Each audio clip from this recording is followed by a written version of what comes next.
sebagai materi ini itu kakak.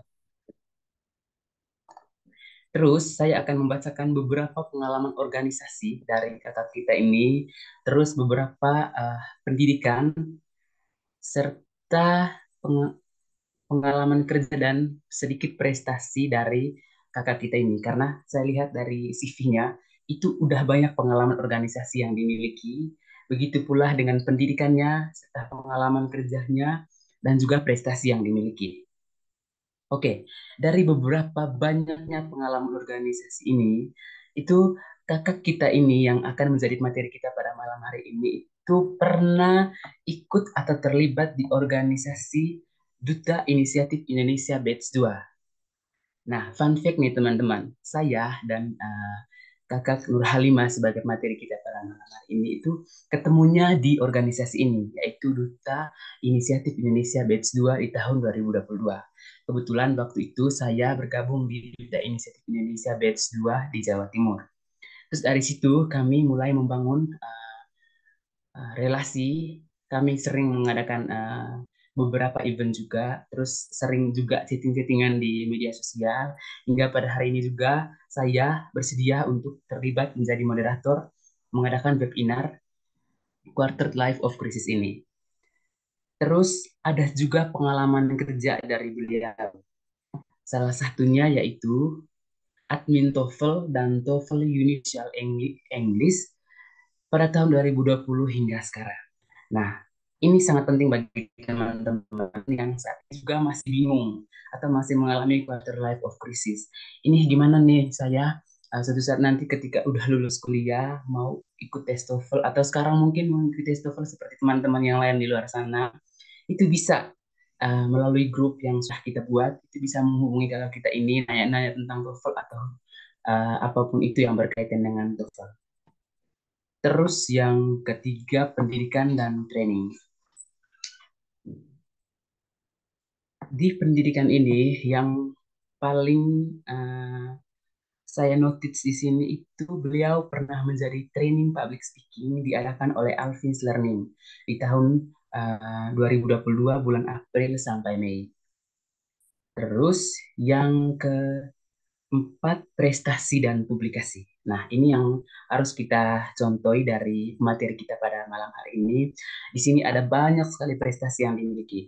Seperti yang pertama itu lulusan terbaik Fakultas Usuluddin dan Filsafat di tahun 2020. Terus yang kedua, peserta terbaik pelatihan Alphins Learning di tahun 2022. Tiga Special Award Duta Inisiatif Indonesia Batch 2 di tahun 2023. Dan yang keempat, penulis buku Reading the Universe. Itu kalau tidak salah dirilis tahun 2024 ini. Dan yang terakhir, Duta Pendidikan Jawa Timur tahun 2024. Wah, luar biasa sekali pencapaian dari materi kita pada malam hari ini.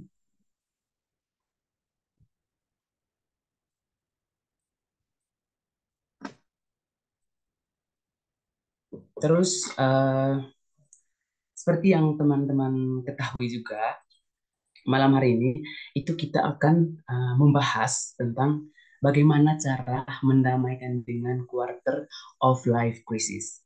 Teman-teman sudah paham mungkin atau sudah mengetahui apa arti dari quarter of life crisis ini. Nanti akan dibahas oleh materi kita tentang cara atau gimana sih untuk menenangkan atau mendamaikan diri kita dengan quarter of life crisis ini yang sering kita alami mungkin di usia-usia kita yang sangat rentan dengan quarter of life crisis ini. Karena saya pun sering merasakan quarter of life crisis karena usia saya itu tidak beda jauh dari teman-teman di usia 2020, di usia 20 ini itu sering sekali merasakan atau berada dalam situasi quarter of life crisis. Oke, oleh karena itu saya ingin mempersilahkan kepada pemateri kita pada malam hari ini untuk memaparkan materinya. Terus sebelum ke sana saya ingin membacakan beberapa aturan selama webinar kita berlangsung. Oke, aturannya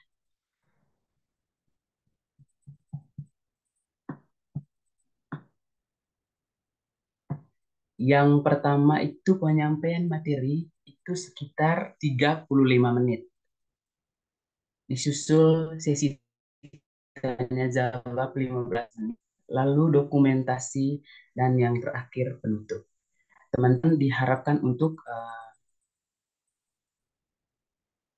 menyimak dan memahami materi yang di materi kita pada malam hari ini, dan saya harap di sesi tanya jawab nanti teman-teman bisa memberikan pertanyaannya eh, yang berkaitan dengan materi atau mungkin pengalaman-pengalaman yang berkaitan dengan quarter of life krisisnya teman-teman, sehingga nanti bisa dijawab oleh materi kita. Oke, tanpa berlama-lama lagi dan kesempatan, saya persilakan kepada Kak Nur Halimah untuk menyampaikan pada malam hari ini. Silakan Kak. Halo Kak Yugi, terima kasih karena sudah Terima kasih. ditanya luar biasa. Oke, boleh kasih aplaus ya Bu Yugi karena beliau sudah bersedia untuk jadi moderator pada malam hari ini, teman-teman. Oke, sekarang saya ambil alih ya Kak Yugi ya. Iya, iya, iya, iya. Oke, uh, Kakak operator, Kak Lai, Kak Fitri boleh bantu Mbak Lima untuk share screen materinya. Oke, ambil. Oke, sudah ya, udah tampil ya Ya, udah. teman-teman. Oke. Assalamualaikum warahmatullahi wabarakatuh. Selamat malam. Salam sejahtera untuk kita semua. Alhamdulillah pada malam hari ini kita masih diberikan kesehatan, kesempatan untuk berjumpa ya teman-teman. Meskipun saya lihat nggak terlalu banyak yang hadir, tapi it's okay, no problem ya teman-teman. Mungkin teman-teman yang lain masih ada banyak kegiatan, karena ini hari aktif ya, hari aktif hanya saja malam hari. Tapi nggak apa-apa teman-teman, nggak nggak perlu banyak-banyak. Yang penting ada yang hadir dan teman-teman betul-betul menyimak sampai akhir begitu. Oke, nah di webinar kali ini tentang how make peace with quarter life crisis. Kalau diartikan ke dalam bahasa Indonesia itu gimana sih caranya kita berdamai dengan quarter life crisis?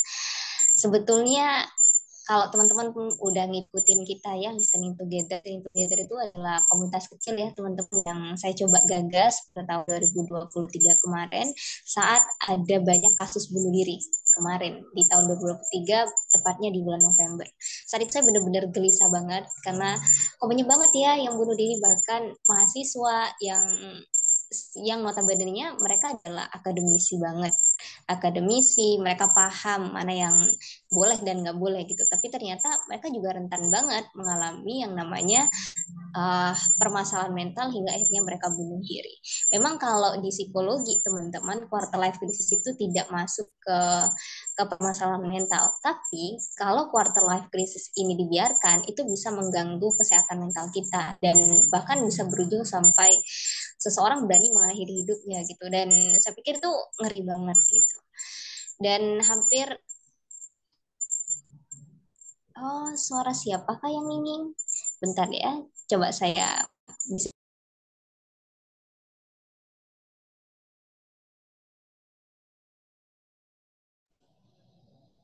Halo, apakah masih ada suara ninging lagi? Dengar, dengar Kak, dengar. Nggak ada, nggak ada. Oke, terima kasih yang udah ngasih tahu Paras ya. Oke, terima kasih. Oke, boleh dilanjut kakak panitia. Oke, nah ini Mbak Lima sempat berpikir gini, pernah nggak sih teman-teman itu khawatir soal masa depan, kayak mempertanyakan, besok aku jadi apa ya? Besok aku kerja apa ya? Bener nggak sih langkahku? Ini pilihanku yang udah aku pilih udah bener nggak sih? Aku milih ini bener nggak sih? Sering mempertanyakan sama diri sendiri gitu loh teman-teman. Kemudian pertemanan kalian mulai menyempit, yang dulu mungkin bisa hura-hura kesana kemari, tapi ketika memasuki usia 20-an, entah kenapa teman-teman itu udah mulai menyempit. Yang awalnya sering nongkrong, jadinya sibuk. Mungkin ada yang kerja, mungkin ada yang nikah, mungkin ada yang sibuk dengan organisasi begitu. Kemudian tanpa sadar ketika kalian melihat media sosial, kayak ngebandingin diri sendiri dan orang lain, kadang-kadang jadi cemas, ngerasa kayak, duh, kok kayaknya nggak punya pencapaian deh. Itu tanda-tanda kalau seseorang sedang mengalami quarter life crisis, teman-teman ya. Dan apakah itu tidak wajar? Sebetulnya itu wajar, teman-teman, sejauh itu nggak sampai bikin teman-teman ngedown sampai seminggu nggak makan, nggak seminggu nggak tidur, itu tuh ada tanda tanya. Tapi kalau teman-teman sesekali ngerasa begitu, itu wajar, dan hampir semua orang ngalami itu gitu. Oke, boleh digeser lagi kakak. Nah, ini definisinya ya teman-teman. Sebetulnya ada banyak definisi, dan yang pertama kali mencetuskan istilah quarter life crisis itu namanya Robbins dan Wilner, itu tahun 2001 ya teman-teman, di penelitiannya dia. Bukunya berbahasa Inggris dan itu udah bisa teman-teman download kayaknya di Google, quarter life crisis gitu. Dan kalau definisinya dia, quarter life crisis itu adalah masa transisi dari remaja ke dewasa awal. Jadi tingkatan hidup manusia itu ini bertahap teman-teman, dan setiap tahapan itu pasti beda-beda. Kayak kita pas masih anak-anak, kita masih nggak mikirin soal besok mau jadi apa tuh, nggak mikirin. Kita masih fokusnya ya bermain gitu. Pas remaja kita udah mulai mulai dekat sama teman-teman, udah mulai eksplor diri, udah mulai coba-coba hal-hal yang lain. Kemudian baru nih di usia dewasa awal ada hal yang lebih meningkat lagi. Yang awalnya pas masih remaja, apa-apa masih ditunjukin sama ayah sama ibunya, sama mama dan papanya. Nah, tiba-tiba di usia dewasa awal itu teman-teman harus ngambil keputusan sendiri. Mungkin teman-teman jauh dari keluarga karena harus kuliah atau harus kerja. Akhirnya nggak bisa dikawal nih, nggak selalu berada di pantauan kedua orang tua kita, dan bahkan kita udah bisa, karena usianya udah dewasa awal, nggak udah malu mau minta uang, misalnya minta jajan ke orang tua, nih teman-teman, uh, kerja sendiri. Itu adalah definisi singkatnya teman-teman di masa transisi yang awalnya dari remaja ke usia dewasa awal. Anggap aja ini masa percobaan untuk jadi dewasa ya teman-teman, masa awal gitu. Kalau di sini ini Evni Indriani ini bukunya apa ya, lupa Mbak Lima ya. Dia juga bahas quarter life crisis ya teman-teman, dan Mbak Lima pikir itu pembahasannya juga mudah dipahami. Kalau dia bilang masa transisi kehidupan dari remaja dewasa awal, di mana mereka dituntut untuk bisa menentukan pilihan dan mengambil tanggung jawab. Dan di usia-usia quarter life crisis ini udah mulai aktif di organisasi, udah dikasih jabatan, dan itu juga bisa membuat mereka tertekan teman-teman, bahkan bisa stres ya. Bisa stres juga dengan banyaknya tanggung jawab yang mereka emban, yang mungkin pas masih remaja nggak kepikiran untuk jadi ini dan jadi itu, tiba-tiba pas masuk dewasa awal udah punya diemban amanah-amanah gitu. Bahkan di usia dewasa awal ada yang menikah, yang awalnya single udah jadi ibu, jadi suami, akhirnya nambah lagi beban di pundaknya gitu. Nah, kalau Alfi Syahrianta, Habibi dan kawan-kawan itu, ini jurnal kalau nggak salah ya, ditandai dengan perasaan khawatir soal ketidakpastian masa depan. Masa depan itu memang nggak pasti teman-teman ya, dan kalau di fase quarter life crisis itu khawatir gitu, khawatir, ngerasa takut, cemas gitu. Kemudian relasi juga, soal hubungan mungkin percintaan, pertemanan, karir juga teman-teman, kayak bingung, ini aku udah cocok nggak sih kerja di sini, karena lingkungannya agak toksik, nggak kerasan, nggak nyaman, padahal passionnya di situ, tapi karena lingkungan toksik akhirnya pindah gitu. Akan apa ya, di masa-masa itu masih mencari-cari tempat posisi atau karir yang nyaman. Oke, boleh lanjut.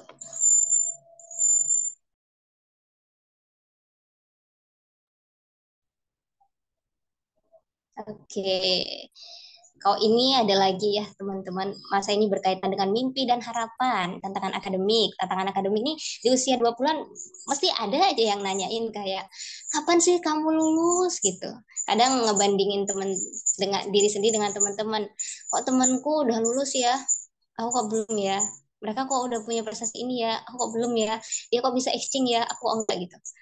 meski kadang nggak diucapin tapi itu terpikir gitu loh teman-teman, bahkan kepikiran saat mau tidur, bahkan sampai tidurnya larut malam gara-gara sibuk berpikir soal agama juga, mulai mempertanyakan benar nggak sih yang aku yakini. Kadang-kadang ini juga menjadi pertanyaan gitu di usia 20-an teman-teman, pekerjaan sama ya kayak definisi yang tadi.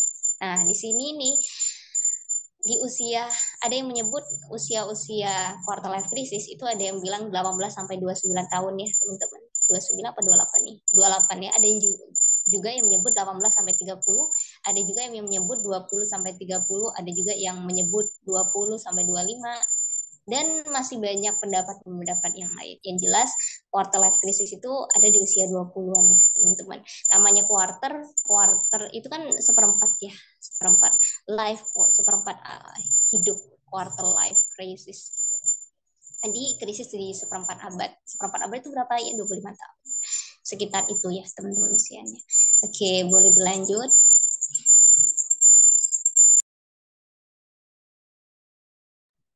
Nah, ini beberapa ciri ya teman-teman. Ada beberapa ciri ketika seseorang mengalami quarter life crisis.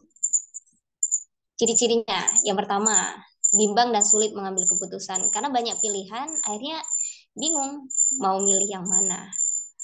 Yang kedua, putus asa. Ketika sering membandingkan diri sendiri dengan orang lain, jadinya putus asa, ngerasa bahwa oh kayaknya nggak punya pencapaian deh, oh kayaknya nyerah aja deh, kayaknya aku nggak bisa deh lulus tepat waktu, kayak gitu. Halo, Karena Pak. selalu, ya, Kak, mohon maaf, ini ada yang ngechat di obrolan ini dari Kak Faras, katanya suaranya mungkin dari device-nya Kakak Nur Halimah, yang satu lagi dari speaker HP-nya, kan masih join di Zoom-nya, terus suaranya itu mengganggu di HP-nya Kak Faras, jadi nggak konsen untuk dengerin materinya.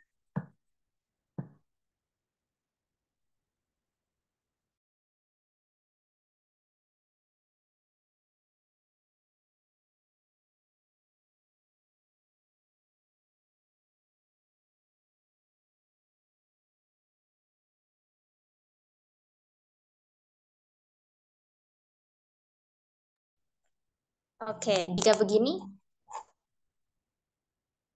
Udah Kak, udah oke, pas. Ya, sepertinya perlu dijauhkan dengan device lain ya. betul, betul. Oke, itu ya teman-teman. Yang kedua adalah putus asa. Yang ketiga, menilai negatif pada diri sendiri.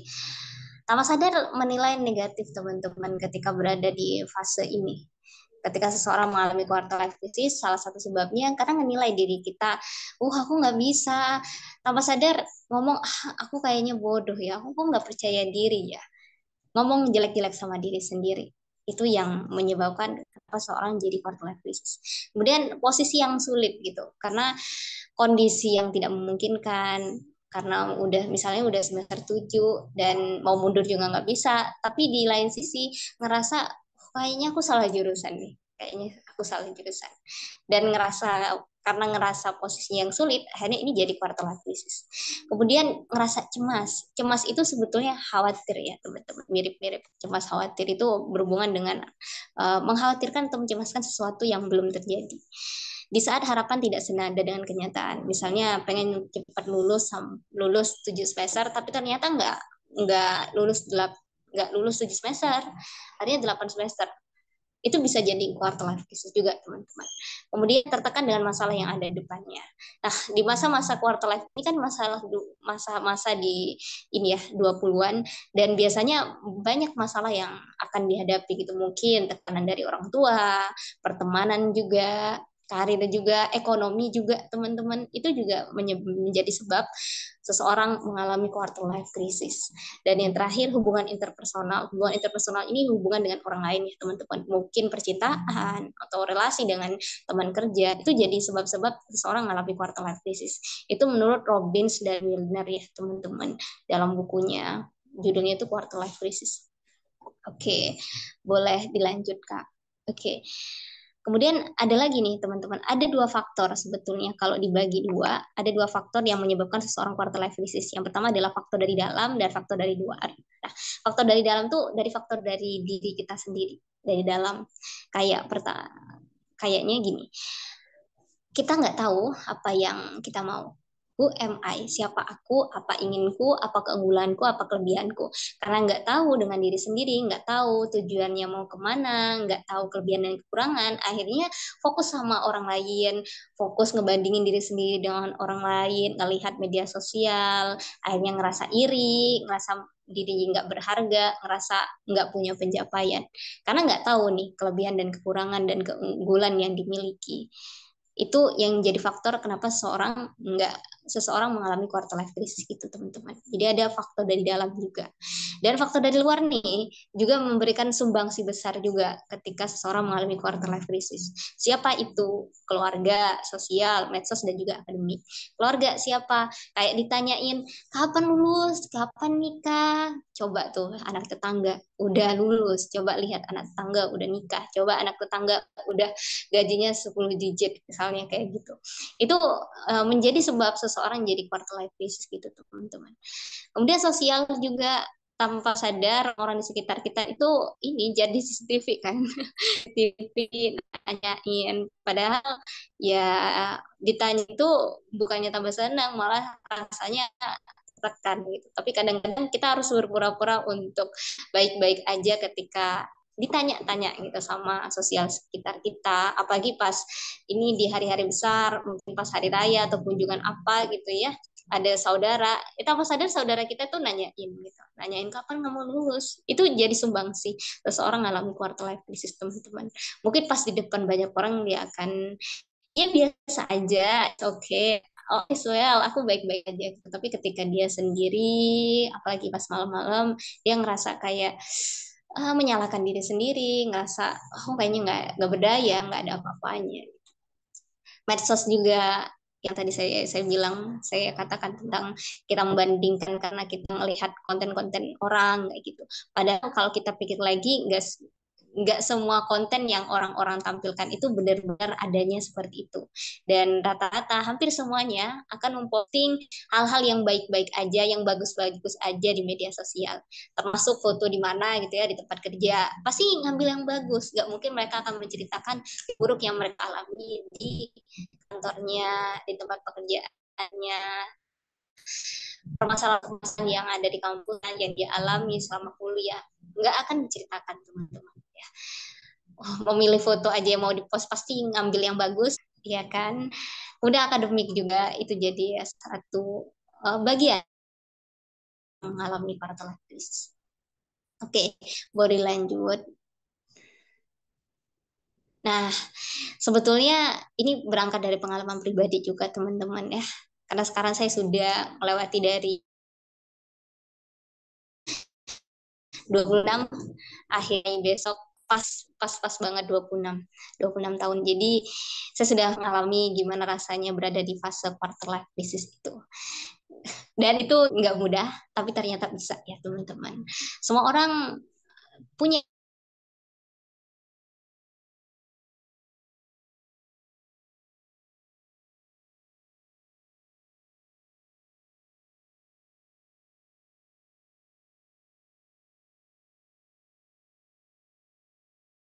berusaha berdamai dengan situasi quarter crisis. Nah, yang pertama teman-teman bisa kenali diri teman-teman, pakai who am I, siapa aku. Teman-teman bisa pakai, ada namanya Johari Window ya teman-teman. Mungkin teman bisa dicatat ini. Johari Window itu, jadi kita buat 4 kotak ya teman-teman. Biasanya dibuat games kalau di kelas. Jadi ada kertas, oh ini kertasnya siapa ya? Kertasnya mahasiswa teman-teman. Oke, nggak apa-apa deh. Jadi ada kertas ya kayak gini, itu tuh dilipat menjadi 4. Oke, dibayangin aja ya. Sebentar, saya coba cari kertas biar teman-teman lebih mudah mempraktekkan.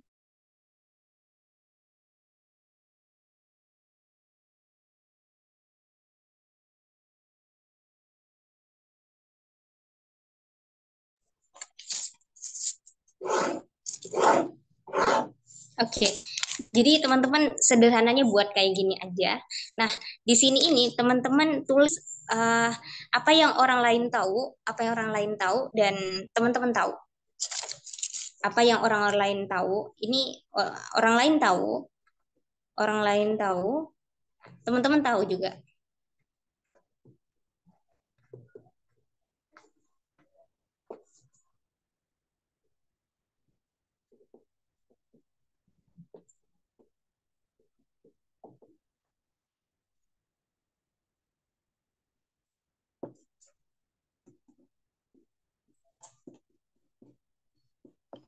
Orang lain tidak tahu, terus ini tidak ada yang tahu. Ini teman-teman bisa minta bantuan orang lain, atau teman-teman bisa lakuin sendiri sih. Di kota yang pertama ini, diri kalian tahu misalnya nih, kalian tuh tipe orang yang rajin, dan orang lain di sekitar kalian juga tahu bahwa kalian orang rajin. Itu yang poin pertama. Nah, yang di poin ini, kamu nggak tahu kalau kamu tuh punya sisi kelebihan kayak gitu atau kekurangan kayak gitu. Cuman orang-orang sekitar kamu tahu. Misalnya ternyata kamu tuh perhatian dan kalian nggak sadar itu. Makanya kita juga perlu kalau Johari Window ini perlu orang lain juga ya teman-teman, memudahkan kita biar kita tahu, oh ternyata aku punya sisi ini ya. Gitu. Terus yang ini orang lain nggak tahu, tapi kamu tahu. Misalnya, ternyata kalian ini punya sifat, punya kebiasaan nggak rapi misalnya, dan di hadapan orang lain kalian nggak nampilin itu. Tapi kalian tahu kalau kalian itu adalah orang yang nggak rapi. Nah, yang bagian ini adalah hal yang tidak ada yang tahu. Contohnya adalah alam bawah sadar kita, teman-teman.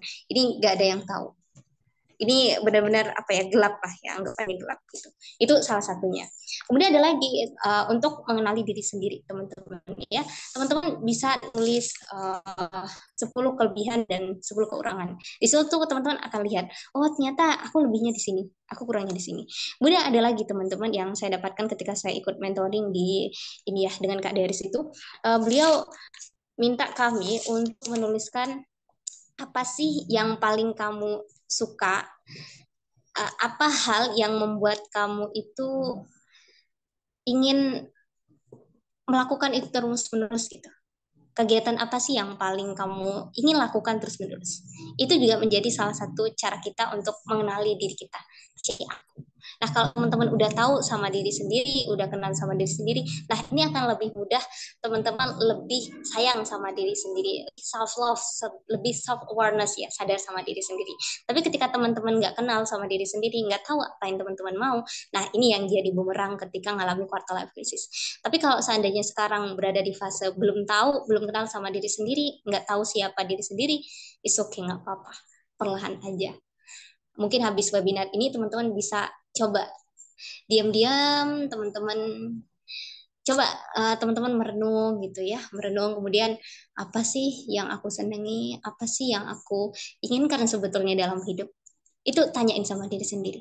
Kalau emang butuh bantuan orang lain, butuh teman untuk cerita, coba cari teman-teman yang benar-benar nggak ember ya teman-teman. Karena kadang ada ketika kita curhat ke orang lain, bukannya malah disupport, tapi malah dijatuhkan gitu, kayak diremehin, alah cuma gitu doang gitu ya, ada yang kayak gitu. Jadi teman-teman kalau cari teman curhat, cari yang benar-benar bisa nerima kalian, yang nggak ember ya teman-teman, yang dapat kalian percaya. Kemudian setting your goals. Nah, ini tujuan hidup kalian.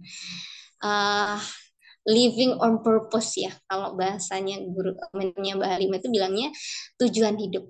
Kalau orang nggak punya tujuan, ini bingung kan? Begitupun ketika teman-teman berada di fase quarter life crisis ini, setting goalnya kalian.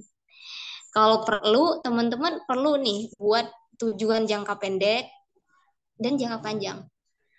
Kadang kan orang bilangnya kayak gini, tujuanku adalah ingin jadi orang yang bermanfaat untuk orang. Nah, ini kan belum jelas teman-teman ya. Bermanfaat seperti apa? Bermanfaat seperti apa yang inginkan? Ini yang perlu teman-teman. Bermanfaat yang seperti apa?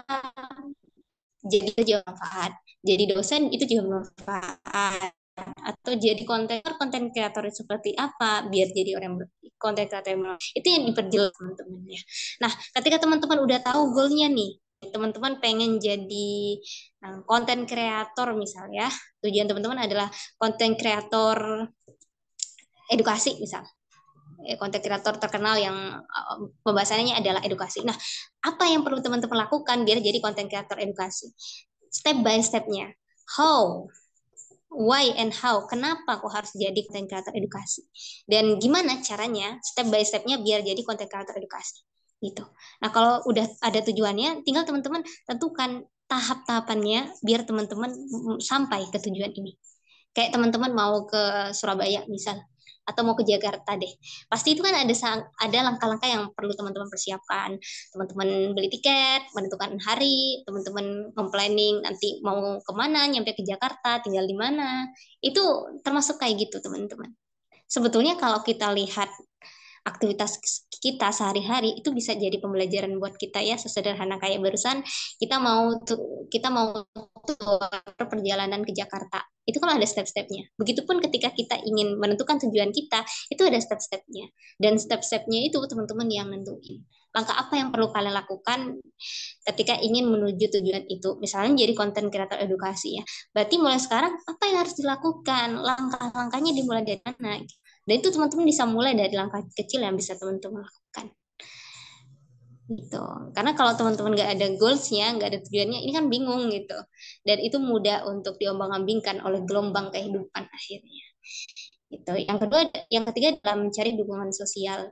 Teman-teman boleh ikutan organisasi atau cari teman-teman yang benar-benar support sama teman-teman untuk membantu teman-teman berdamai dengan fase quarter life crisis. Teman-teman boleh sibukkan dengan berbagai kegiatan.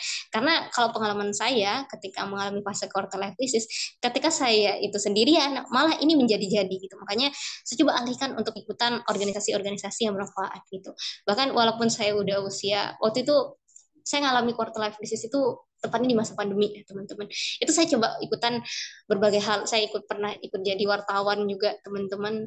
Tapi saya cuma bertahan 1 bulan aja di situ karena rasanya benar-benar tertekan banget ya kerja di bidang jurnalis itu. Kemudian saya coba ikut-ikutan kayak ambasador. Saya selama pandemi itu ada beberapa event yang saya ikuti secara online teman-teman, dan itu cukup membantu juga gitu karena bertemu dengan banyak orang dan mereka benar-benar support support gitu. Bahkan ikut duta inisiatif itu juga salah satu jalan biar biar ini tambah teman, biar nggak fokus sama apa yang dirasain juga gitu. Dan ternyata sampai sekarang support system dari dampak dari ikut duta inisiatif itu banyak banget gitu. Salah satunya ketemu sama moderator kita yang luar biasa ya teman-teman. Beliau ini masih muda banget, tapi ternyata sekarang udah ini teman-teman kuliah, jadi dia kuliah di 2 jurusan teman-teman. Kalau dulu pas masih awal ketemu dia masih 1 jurusan aja, sekarang udah 2 teman-teman, dan itu pun dapat beasiswa. Luar biasa banget ya teman-teman. Dan beliau ini dari timur ya teman-teman, dari NTB ya, NTB atau NTT. NTT, dan itu jauh banget teman-teman. Oke, dari NTT, dan kita ketemunya di duta inisiatif gitu. Luar biasa banget teman-teman. Yang keempat adalah mengatur jadwal. Kadang yang bikin kita itu terdistraksi, fokus sama quarter life crisis kita karena kita nggak punya jadwal yang teratur gitu teman-teman. Kalau mentornya Mbak Halimah itu ngasih arahan gini, teman-teman pernah lihat Google Calendar atau teman-teman punya Google Calendar? Kalau dulu Mbak Halimah belajarnya itu nulis jadwal itu hanya list-listan. Jadi di list misalnya nih, hari ini aku ngerjainnya ya, cuma dibuat list aja. Tapi ternyata itu nggak efektif teman-teman. Ada yang lebih efektif ternyata. Yang lebih efektif itu kita betul-betul menjadwal per jamnya.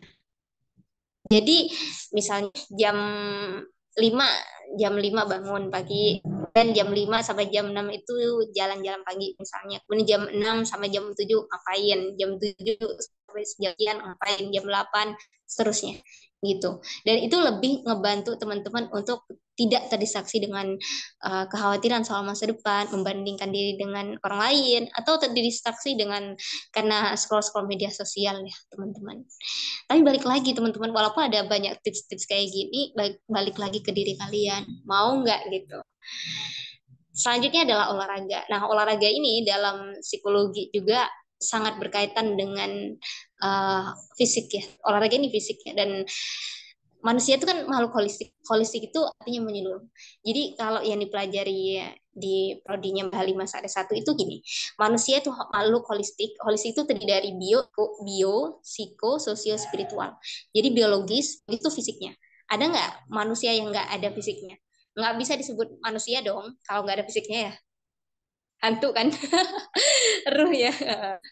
Gitu teman-teman. Jadi manusia itu harus ada bionya, ada biologisnya, harus ada fisiknya. Kemudian ada psiko itu jiwanya, ruhnya gitu. Kalau nggak ada ruhnya, ya meninggal kan teman-teman ya.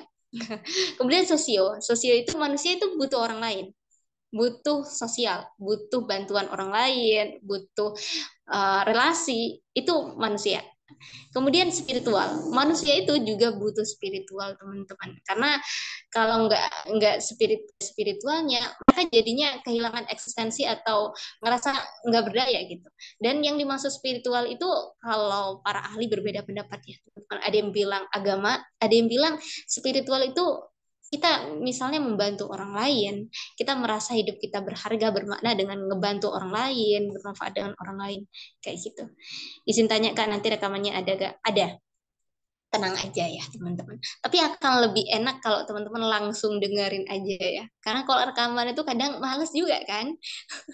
Males untuk ngedengerin lagi. Oke. Oke, olahraga. Jadi olahraga itu juga ngebantu teman-teman ya. Olahraga itu. Makanya teman-teman, sederhana teman-teman jalan kaki aja. Kalau Mbak Halimah nih, ketika ngalami fase quarter life crisis itu, Mbak Halimah ini, jalan kaki. Nggak tahu, pokoknya jalan aja.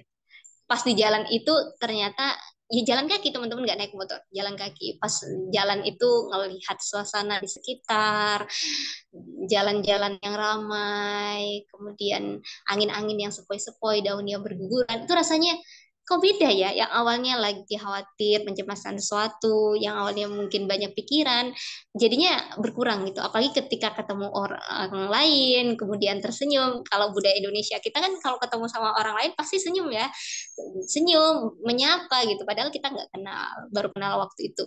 Tiba-tiba ya hilang aja gitu. Yang awalnya ngerasa banyak pikiran, merasa banyak menghadirkan sesuatu, jadinya enggak gitu teman-teman. Gara-gara jalan kaki gitu. Lagi teman-teman game gitu, teman-teman yang mukulin samsak gitu ya, itu juga bisa melampiaskan. Dan itu nggak hanya buat untuk fase televisi aja teman-teman, buat teman-teman yang lagi marah mungkin ya, emosinya lagi negatif, teman-teman bisa tuh pukul samsak, meloncat loncat lari-lari gitu. Karena itu ubah emosi kita gitu teman-teman. Karena balik lagi, karena manusia itu makhluk holistik yang tadi gitu. Jadi kalau kalian lagi nggak baik-baik aja, coba berpindah, gerakkan tubuh. Bahkan kalau teman-teman ngantuk nih, teman-teman bisa ubah posisi di duduknya gitu ya. Awalnya kalau posisi ngantuk tuh nggak mungkin tegak kan teman-teman, pasti gini kan. Pasti gini duduknya gitu. Itu ciri-ciri ngantuk kan, ngantuk. Nggak mungkin ngantuk itu posisinya tegak gitu. Itu nggak matching ya teman-teman. Pasti gerakannya kayak gitu. Tidur, dan tidur juga bisa jadi healing teman-teman ya. Tidur, tidurnya juga disesuaikan dengan kebutuhan tubuh teman-teman. Dulu saya pikir memang 8 jam itu adalah tidur yang paling ideal gitu. Tapi seiring berjalannya waktu, akhirnya saya tahu bahwa tidur tiap orang itu berbeda-beda ya teman-teman. Ada yang 2 jam itu sudah cukup, ada yang 6 jam itu sudah cukup. Ada yang 4 jam udah cukup. Ada yang kalau tidur tuh dicicil. Jadi sekarang sejam, nanti bangun lagi sejam lagi, ada yang kayak gitu. Jadi kenali teman-teman ini tipe yang tidur kayak gimana gitu. Kalau Mbak Halimah sendiri butuh waktu 6 jam untuk istirahat yang benar-benar enak banget gitu. Walaupun mungkin malamnya nggak sampai 6 jam, tapi biasanya siangnya ini apa ditambah ya kayak gitu. Tidur tuh juga bisa ngebantu teman-teman. Karena kekurangan tidur tuh kita jadi lemes. Emosi kita juga nggak stabil ketika siang hari. Makanan juga teman-teman ya, makanan yang jangan junk food terus gitu. Kemudian mindfulness, kalau teman-teman pernah dengar ya, sebetulnya kalau dibahas lebih dalam, mindfulness itu jadi pembahasan sendiri teman-teman. Nah, mindfulness itu teman-teman ini sadar utuh, hadir penuh. Jadi benar-benar fokus sama yang dirasain sekarang. Misalnya kayak sekarang ya, teman-teman hari ini, saat ini, itu nggak mikirin yang lain. Yo nggak mikirin tadi aku ngapain, kemudian besok aku ngapain, itu nggak mikirin. Tapi fokus sama yang sekarang. Fokus teman-teman dengerin Mbak Halimah, itu adalah mindfulness.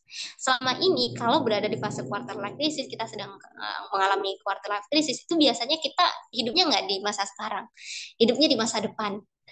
Aduh, besok gimana ya, gini gini gini, gimana ya aku nanti ketemu dosen, gimana ya aku ujian ya, gimana gimana gimana, gimana gitu. Itu tuh fase quarter life crisis itu mestinya akan memikirkan soal hal-hal yang belum terjadi, kan, mengkhawatirkan sesuatu yang belum terjadi. Makanya penuh mindfulness. Kalau bahasanya Mbak Lima, coba menepilah sesekali. Coba menepilah sesekali, diam, dan coba fokus sama apa yang teman-teman rasain aja, fokus sama tarikan dan hembusan nafas yang jarang banget kita sadari itu. Padahal itu penting banget. Kalau orang nggak bisa nyawa, nggak bisa bernafas, nah ini pertanda kan, pertanda itu. Oke, itu mindfulness teman-teman. Yang kesembilan adalah spiritual ya teman-teman. Spiritual ini nggak hanya ibadah aja teman-teman, tapi teman-teman bermanfaat untuk orang lain. Teman-teman mungkin ikut volunteer sehingga teman-teman ngerasa hidup kalian bermakna, membantu orang lain, atau teman-teman menyisihkan sebagian pendapatan teman-teman atau tabungan teman-teman untuk membantu orang-orang yang kurang mampu atau orang anak yatim piatu misalnya, atau ada bencana gitu ya, kemudian teman-teman ngebantu mereka, itu juga bisa membantu teman-teman yang sedang quarter krisis jadi baik-baik aja. Yang ke-10 adalah puasa medsos. Jadi sesekali teman-teman boleh istirahat dengan media sosial. Khawatir teman-teman dicariin orang-orang, coba teman-teman bisa kasih info aja di status atau di bio teman-teman untuk istirahat beberapa saat gitu.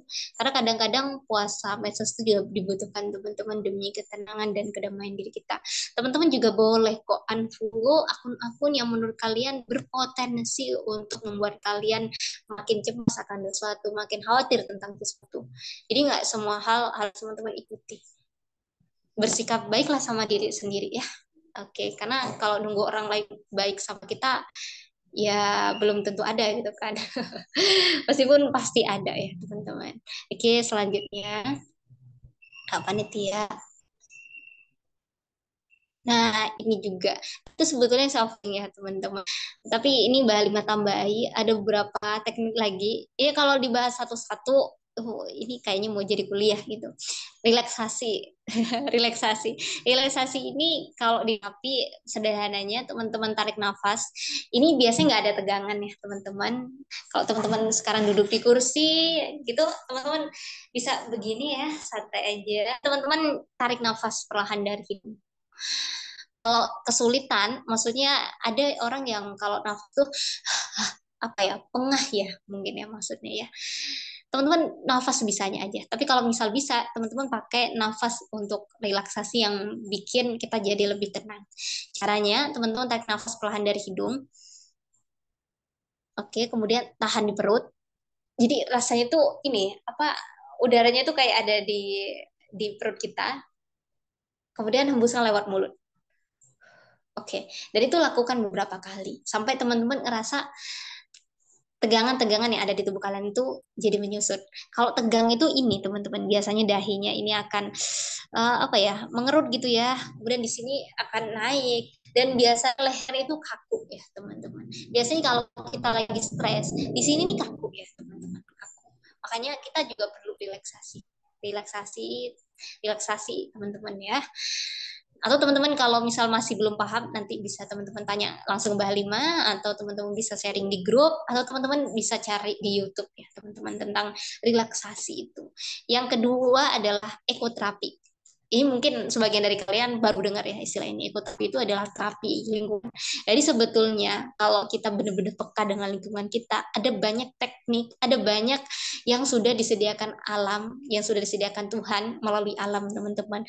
Seperti teman-teman melihat langit. Ketika kalian lagi nggak baik-baik aja, ketika kalian berada di fase ya berat mungkin ya, coba tatap langit. Coba langit. Dan posisi menatap ke atas, menatap langit itu ada bukan posisi sedih teman-teman.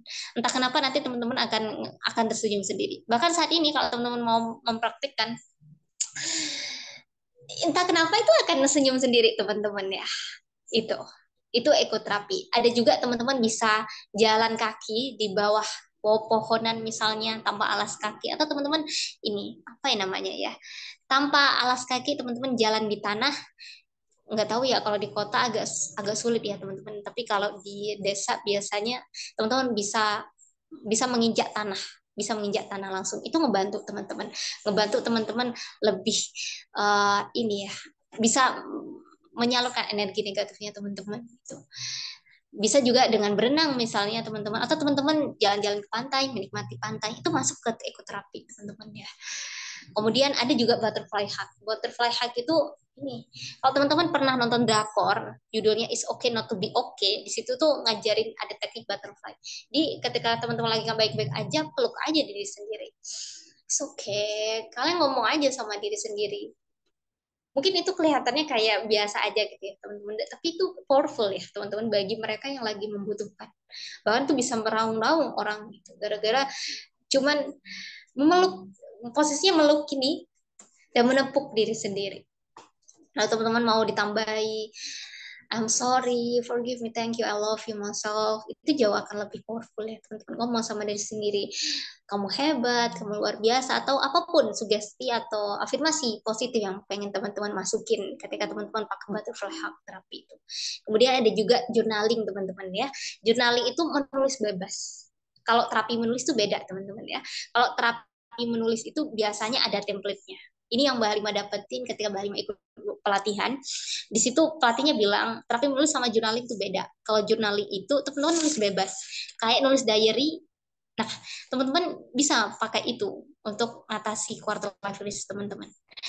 Kalau terapi menulis itu dia ada template-nya, Misalnya, aku bersyukur atas hari ini karena misalnya itu masuk terapi menulis itu ya teman-teman. Kalau jurnal tulis apa yang teman-teman rasain, termasuk hal-hal yang teman-teman pikirkan, itu salurkan aja. Karena sebetulnya emosi-emosi seperti khawatir, cemas, marah, kecewa itu adalah hal yang netral sebetulnya teman-teman ya. Tapi ketika itu apa ya, dilampiaskan pada sesuatu yang nggak baik, itu yang akan jadi problem, itu yang akan jadi masalah. Makanya lapiskan positif journaling, itu journaling. Ada juga pakai musik teman-teman, meskipun ya kalau di agama Islam itu ada yang memperbolehkan atau tidak, tapi saya pribadi balik lagi, kalau musik ini bikin kita dekat sama Tuhan, kenapa tidak gitu. Dan sebetulnya di sekitar kita nggak lepas dari musik kok teman-teman. Yang lebih parah, yang musik yang lebih parah, kalau kalau kata jauh di rumah itu adalah bunyi dentang sendok gitu, bunyi dentang sendok sendok kita, tapi di sebelah kita ada orang yang nggak bisa makan gitu katanya.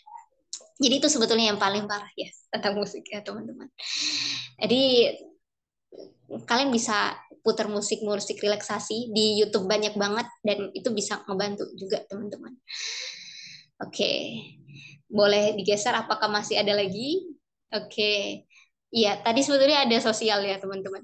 Tapi di sini Mbak Lima tambahin lagi, bisa bercerita pada orang lain. Tapi balik lagi, teman ceritanya ini siapa ya teman-teman? Kalian juga perlu selektif, karena ada juga orang yang ketika diceritain tuh malah ember, atau enggak ini adu nasib kayak gini. Alah kamu gitu doang, kamu cuma gitu doang, masa nggak bisa, aku loh lebih parah dari kamu gitu. Pernah nggak sih ngalamin kayak gitu? Oke, itu kadang adu nasib gitu, padahal orang cerita itu hampir semuanya itu hanya butuh didengar teman-teman, nggak butuh dihakimi, kecuali memang butuh minta saran ya. Tapi rata-rata itu nggak butuh gitu, dia sebetulnya udah tahu, cuman karena banyak pikiran. Kalau di konseling itu ini pikirannya bulat dan itu perlu dilurusin gitu, berurusin. Dan kalau misal rasanya sulit banget ngalami fase quarter life crisis, teman-teman nggak apa-apa meminta bantuan profesional. Bahkan di beberapa kampus itu udah disediakan konseling gratis kan. Setahu Mbak Halima tuh ada gitu. Ada konseling gratis, bahkan di sekolah juga ada gitu. Tapi yang Mbak Halima perhatikan sejauh ini, kalau di sekolah itu rata-rata guru BK itu ya guru yang menakutkan gitu. Guru menakutkan, nggak bisa jadi teman untuk bercerita, padahal namanya guru BK itu harusnya bisa ngebimbing dan bisa jadi tempat sharing ya teman-teman. Oke, boleh dilanjut lagi. Oke, nggak tahu nih bahasa Inggrisnya udah bener nggak ya. Jadi setiap orang itu unik teman-teman ya. Jadi jangan bandingin diri kamu dengan orang lain. Baik lagi, coba kenali diri kamu, coba cari keunikanmu. Jadi stop ngebandingin diri sendiri karena kamu tuh unik dan berharga banget. Oke, apakah masih ada lagi? Everyone is unique. Oke, ini sekilas saja teman-teman ya. Terima kasih. Kamsahamnida.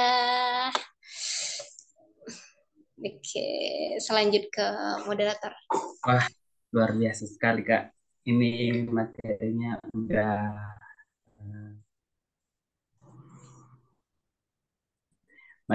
eh, di luar pemahaman ini, di mana Kak Nur Halimah sebagai materi pada malam hari ini itu mengulik semua bagaimana cara mendamaikan diri ini dengan quarter of life crisis. Kami selama ini kayak merasakan apa yang sudah disampaikan oleh Kak Nur Halimah, terus dengan adanya materi yang sudah disampaikan oleh Kak Nur Halimah pada malam hari ini, itu kami sadar bahwa semua cara atau sebuah cara untuk menenangkan diri, mendamaikan diri dengan word of life itu sebenarnya itu mudah caranya. Hanya karena kita itu belum memahami arti dari quarter of life crisis ini yang sesungguhnya. Terus dengan adanya beberapa hal yang disampaikan oleh Kak Nur Halimah tadi, entah itu faktor ataupun hal-hal atau cara-cara untuk menenangkan diri dengan quarter of life crisis ini, seperti tadi itu menghindar atau puasa dari media sosial ataupun mengatur jadwal juga, sehingga membuat kami di sini itu merasa uh, diedukasi lebih dalam mengenai quarter of life crisis ini. Oke, mungkin dari materi yang disampaikan oleh Kak Nur Halimah tadi itu sedikit saya bisa simpulkan bahwa quarter of life ini tuh cenderung terjadi di atau rentan terjadi di kita yang saat ini sedang berusia di 20 tahun ke atas, atau kita itu dari antara usia 18 sampai 28 tahun. Teman-teman, saya juga saat ini sepertinya sedang berada dalam fase krisis. Saya juga sudah menanamkan atau menggunakan metode beberapa yang sudah disampaikan oleh Kak Nur Halimah tadi, itu supaya bisa mendamaikan diri atau menenangkan diri dari quarter of life crisis, karena tidak saya yakin tidak ada teman-teman yang saat ini yang hadir dalam webinar pada malam hari ini tidak merasakan quarter of life crisis ini, dimana kita pada malam hari itu sebelum tidur overthinking terus atau sering merasa putus asa juga, atau bahkan membandingkan diri dengan teman-teman yang lain yang ada di sekitar itu. Oke, kita lanjut ke sesi tanya jawab. Dan, waktunya tadi 15 menit. Oleh karena itu saya minta teman-teman yang sudah mendengar atau mungkin ingin bertanya lebih dalam lagi mengenai materi pada malam hari ini, atau mungkin ada pengalaman-pengalaman dari teman-teman yang selama ini mungkin teman-teman rasa bahwa teman-teman sedang berada di quarter of life crisis. Jadi saya minta 3 dari teman-teman yang hadir pada malam hari ini untuk raise hand dan memberikan pertanyaan kepada Kak Nur Halimah. Silakan kepada teman-teman.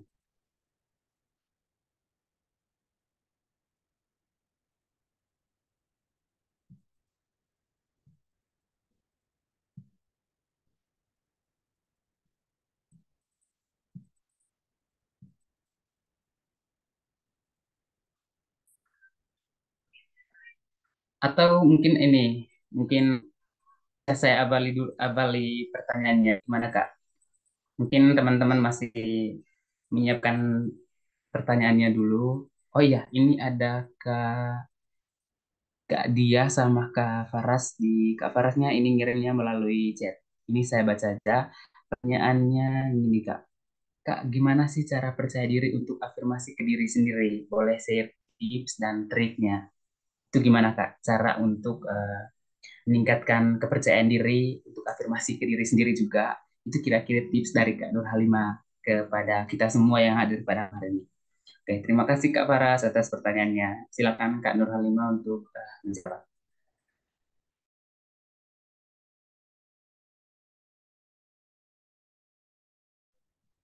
Kak, itu di mute. Oke, terima kasih. Terima kasih Kak Yugi, Faras, karena sudah melontarkan ya, melontarkan pertanyaan. Itu luar biasa pertanyaannya ya, teman-teman. Dan persoalan percaya diri ini persoalan yang urgent ya menurut Mbak Lima, karena tiap hari kita akan dihadapkan dengan banyak ketemu orang dan tanpa sadar kita kadang nervous, kadang-kadang kita tiba-tiba keringat dingin kayak gitu. Dan salah satu tekniknya memang bisa pakai afirmasi ya teman-teman. Afirmasi itu seperti ini, kita bisa memasukkan aplikasi positif ya pada diri kita. Dan caranya banyak. Teman-teman bisa pakai ngomong di depan kaca dan katakan aku percaya diri, I'm confidence. Aku percaya diri, aku luar biasa, aku hebat, aku bangga dengan misalnya kayak gitu. Kalau Mbak Halifah itu dulu punya kata yang paling Mbak Halifah suka, aku pasti bisa. Aku pasti bisa. Itu di depan kaca bahkan tiap hari, tiap pagi ketika bangun tidur kan ada kaca ya kalau di kos-kosan Mbak Halimah akan bilang di situ. Itu juga bisa disebut afirmasi ya teman-teman. Terus ada lagi kalau teman-teman pernah belajar hipnoterapi, di situ juga bisa dimasukin afirmasi-afirmasi positif. Jadi kalau di self hypnosis itu teman-teman bisa diam dulu, relax, tarik nafas dulu, pakai relaksasi yang tadi itu, oke. Okay, dirasa kayaknya udah tenang, baru nih teman-teman ngomong sama diri sendiri, atau teman-teman langsung bayangin ya teman-teman akan diundang jadi pembicara di tempat A misal. Oke, dibayangin di depan orang, misalnya kalian udah bayangin di depan banyak orang, oke, kalian berdiri di depan sana dan kalian ngomong sama diri sendiri, aku nanti akan tampil percaya diri dan semua orang akan terpukau dengan apa yang aku katakan. Dan itu ulangi beberapa kali. Dan jangan sampai overdosis juga ya teman-teman. Oke, mungkin bisa 3 kali atau 5 kali gitu. Mungkin sambil diperjelas detailnya lokasinya kayak gimana dan bagaimana sih wajah orang-orang itu sumringah dan kalian ngerasa riks banget ketika nanti tampil. Jadi kayak udah imajinasi banget. Karena pikiran bawah sadar itu nggak pernah tahu, dia nggak bisa membedakan mana realita dan imajinasi teman-teman. Jadi imajinasikan hal-hal yang positif ketika teman-teman mengafirmasi itu. Oke, ini kalau pakai teknik self hypnosis ya teman-teman. Di self hypnosis itu juga ada afirmasinya dan masukin afirmasi positif yang pengen teman-teman masukin ke alam bawah sadar kalian gitu. Kenapa kok alam bawah sadar ini penting? Karena hampir sekitar 88% dari diri kita itu isinya alam bawah sadar semua gitu, teman-teman. Kayak gini, kita nonton webinar hari ini itu nggak semuanya teman-teman pakai logika semua kan. Pasti ada saat dimana teman-teman ya udah nggak mikir gitu loh. Pokoknya didengerin aja. Itu sesederhana itu. Kemudian kalau pengen ngelihat tubuh kita itu banyak bawah sadarnya tidak, sesederhana kalau kalian itu ada semut di sini di mata, pasti kalian akan tanpa sadar langsung langsung kalian akan pegang mata kalian gitu teman-teman. Oke, jadi bisa pakai self hypnosis atau teman-teman bisa pakai afirmasi di depan kaca. Ada lagi, teman-teman bisa tuliskan kalian ngambil selembar kertas, kemudian kalian tuliskan kata-kata yang positif yang pengen kalian bangun. Aku percaya diri, aku hebat, aku luar biasa. Teman-teman pernah dengar ini kata-kata adalah doa gitu kan, mirip kayak gitu ya teman-teman. Jadi setiap kata-kata teman-teman itu bisa jadi afirmasi. Bisa jadi kita jadi nggak percaya diri karena ada kalimat kalimat kita yang ngomongnya negatif. Kalimat yang paling powerful itu adalah kalimat yang tidak kita ucapkan. Ngomong sama diri sendiri. Aku kayaknya nggak percaya diri deh. Aku kayaknya nanti nggak bisa deh. Nah, itu yang berbahaya. Makanya kita bisa bantu dengan diucapkan. Kemudian kita sambil ucapin juga di dalam hati kita. Gitu. Apalagi ditambah mengimajinasikan gitu teman-teman. Kondisi kalau kita percaya diri kayak gimana gitu. Semoga membantu ya. Semoga dapat dipahami. Kalau misal nanti belum paham, bisa langsung chat Mbak Halima juga. Kayaknya kontaknya Mbak Halima udah ada di grup temannya. Kita ayo grow bareng-bareng ya. Oke, Oke. terima kasih banyak kepada Kak Nur Halimah yang sudah menjawab pertanyaan dari Kak Faras. Ini Pertanyaannya itu emang sangat eh, kompleks ya Kak jawabannya apabila bertanya tentang percaya diri atau confidence terhadap diri sendiri. Karena hal-hal yang menyebabkan kita tidak percaya diri itu sebenarnya terjadinya itu karena diri sendiri, berasalnya itu dari dalam diri sendiri. Di mana kita terlalu sering memikirkan orang lain ketimbang diri kita yang selalu merasa diri tidak bisa, padahal di dalam diri itu kita punya kemampuan yang bisa kita tunjukkan kepada orang lain. Karena kita terlalu sering memikirkan orang lain, memikirkan dampaknya ke orang lain juga, itu makanya rasa percaya diri kita itu selalu berkurang jika kita selalu dihadapkan dengan orang lain. Karena uh, kita kan teman-teman yang hari di sini itu kan seumuran ya dengan saya. Saya sekarang sudah berusia 21 tahun, dan bukan tidak mungkin saya juga sering mengalami hal ini. Sering mengalami tidak percaya diri juga apabila saya berada di atau berdiri di depan orang banyak, kan banyak takut tidak sesuai dengan apa yang kita ambil atau yang kita putuskan. Kira-kira pertanyaannya seperti itu. Itu Kak. Silakan dijawab. Oke, terima kasih Ica ya. Oke, pertanyaannya gimana cara kita mengambil keputusan yang baik ya, yang tepat gitu. Oke, Ica, apakah bisa on mic? Ica atau Ici ya? Kak Ici bisa on sih. Iya Kak, Oke, Ici Kak. oke. Keputusan yang seperti apa yang bikin bingung ya, bingung ya. Iya, Keputusannya seperti apa? Apakah pernah berada di posisi itu? kayak apa ya Kak, membuat satu keputusan misalnya ragu sama diri kita gitu loh Kak. Ini pilihannya sama kita gitu. Kayak banyak pilihan, terlalu banyak pilihan gitu loh. Jadi kayak kita tuh bingung. Oke, contoh misalnya ini ya, kegiatan misal. Iya, Oke, misalnya ikut kegiatan. Uh, Contoh kecilnya ya teman-teman. Sebetulnya dalam hidup kita itu nggak pernah terlepas dari banyak pilihan ya teman-teman. Tapi kita perlu belajar namanya skala prioritas ya teman. Ada namanya penting, penting dan oke, penting dan mendesak. Yang tidak penting tapi mendesak. Yang tidak penting, tidak oke. Oke, penting dan mendesak misalnya tugas hari ini.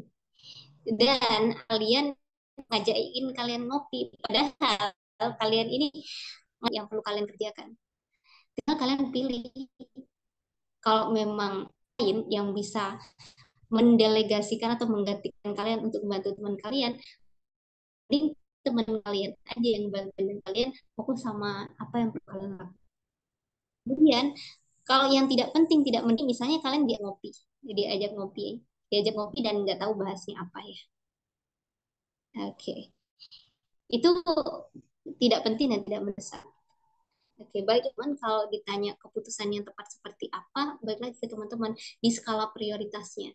Apakah ini memang penting dan mendesak buat kalian? Kalau emang ini penting dan mendesak, ya udah ini dulu gitu. Tapi kalau ada yang lebih penting lagi, misalnya nih, karena ada apa ya keluarga yang sakit misalnya dan itu perlu didahulukan, ya udah berarti itu dulu. Dan di dalam hidup itu memang banyak pilihan kan teman-teman, dan teman-teman perlu bangun skala prioritas itu, perlu membandingkan ini penting nggak sih, ini penting nggak sih, ini kurang penting nggak sih.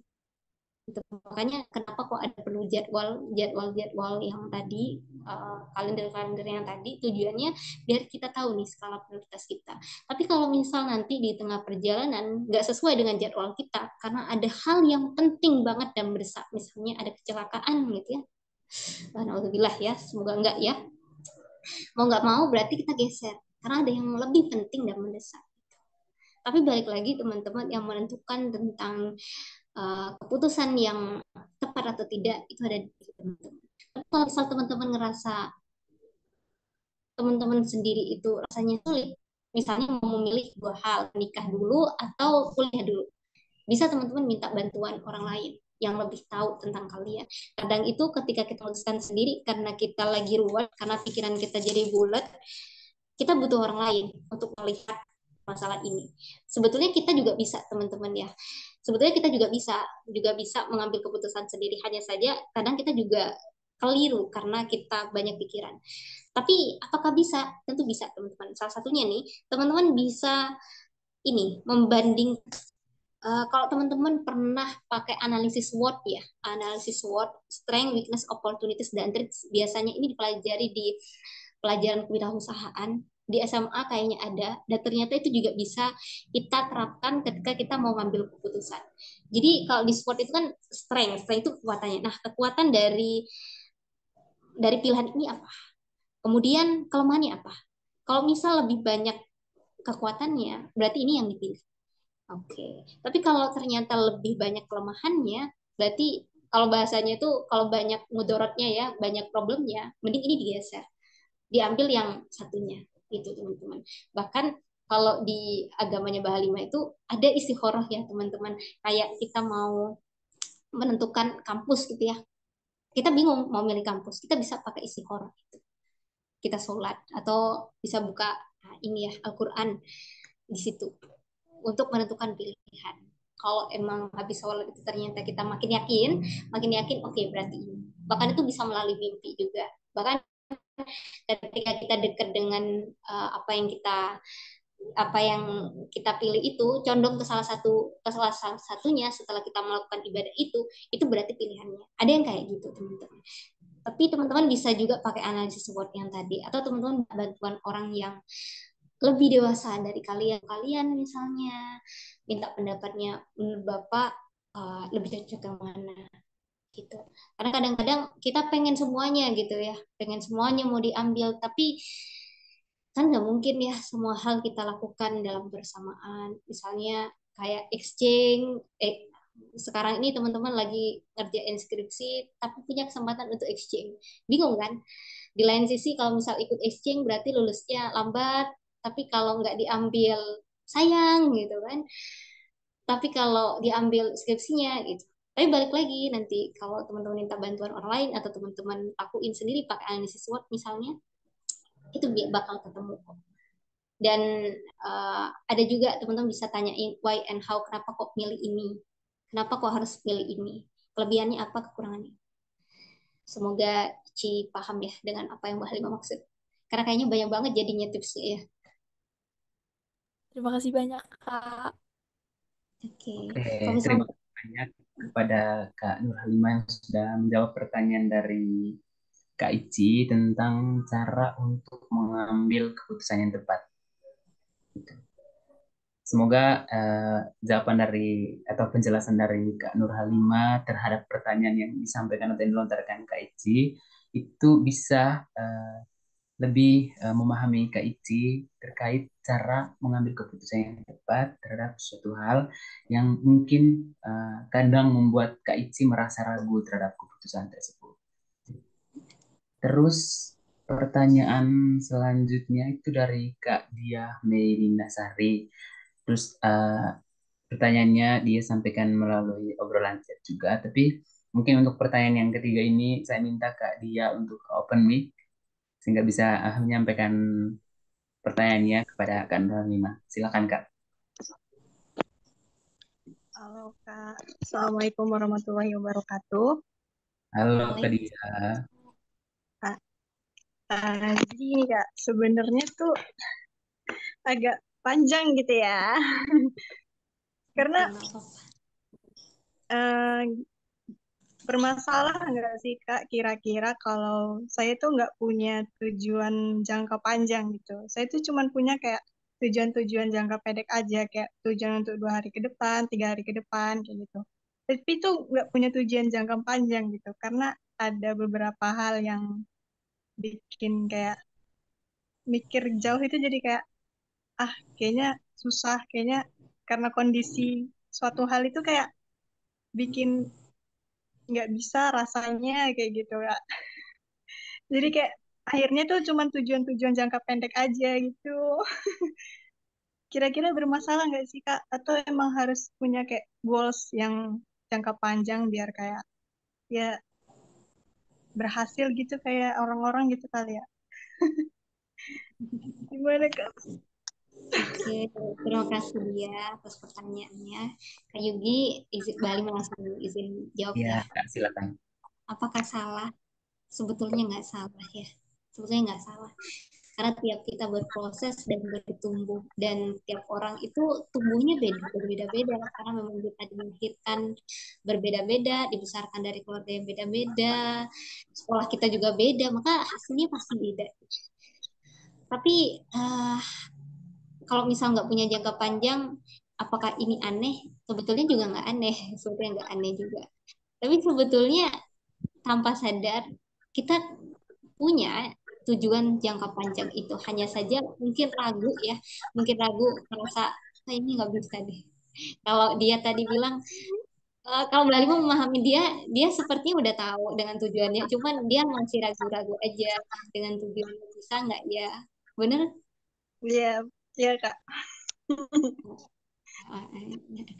Kalau mentornya Mbak Alima itu ini bilangnya dia, ya udah nggak apa-apa, tulis aja tujuanmu, tulis aja cita-citamu soal nanti benar-benar tercapai atau enggak, ya apa kata nanti. Yang penting kita benar-benar udah punya mimpi dan tujuan. Dan tujuan itu nggak harus sesuatu yang besar sebetulnya kan, dan nggak harus sesuatu yang besar. Bahkan kalau beliau itu ngasih pertanyaan kayak gini, biar kita itu tahu tujuan diri kita. Apa yang teman-teman rasakan hari ini dan teman-teman pengen ngerubah hal itu. Sesederhana pertanyaan itu. Kalau teman-teman belum nemuin tujuan dari hidup kalian, coba tanyain itu ke diri sendiri. Nanti setelah webinar ini, apa yang teman-teman rasakan di sekitar kalian? Oke, apa yang teman-teman rasakan? Dan teman-teman ingin berkontribusi untuk menyelesaikan permasalahan di sekitar itu. Misalnya nih, di sekitar kita masih banyak orang yang tidak punya kesempatan untuk mengenyam pendidikan. Nah, dan teman-teman pengen ngerubah itu. Dan itu bisa dibilang tujuan hidup kalian udah kayak gitu. Atau teman-teman melihat orang tua kok kayaknya masih kesulitan ya di bidang keuangan misalnya, dan teman-teman menjadikan orang tua kalian sebagai tujuan kalian. Tujuanku adalah membagikan orang tua biar orang tua gak kesulitan soal ekonomi misalnya. Itu bisa dijadikan tujuan teman-teman. Atau teman-teman pengen tujuan yang lebih besar lagi. Aku pengen pengen berkontribusi ke negara ini dengan kemampuanku. Misalnya aku jadi guru, jadi ini, jadi itu. Itu juga bisa dijadikan tujuan hidupnya teman-teman. Jadi balik lagi ke diri teman-teman, apa sih yang pengen teman-teman itu inginkan nanti setelah 10 tahun ke depan, teman-teman itu pengen dikenal sebagai apa, pengen dikenang nanti sebagai apa, itu jadikan tujuan.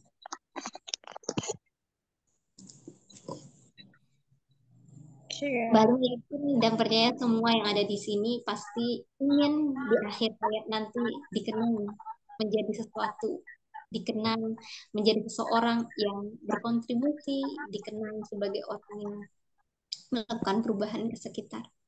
Minimal dikenang sebagai ibu yang baik, bapak yang baik untuk anak-anak kalian.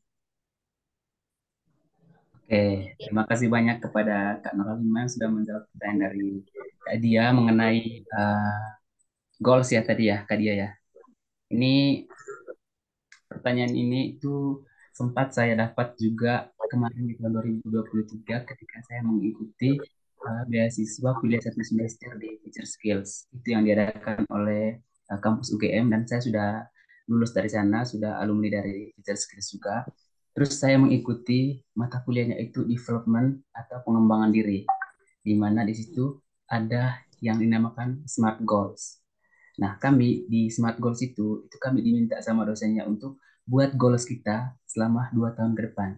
Misalkan saat ini saya kan kuliahnya di perbankan. Nah, ketika saya lulus dari perbankan nanti, itu saya mau kerjanya di mana.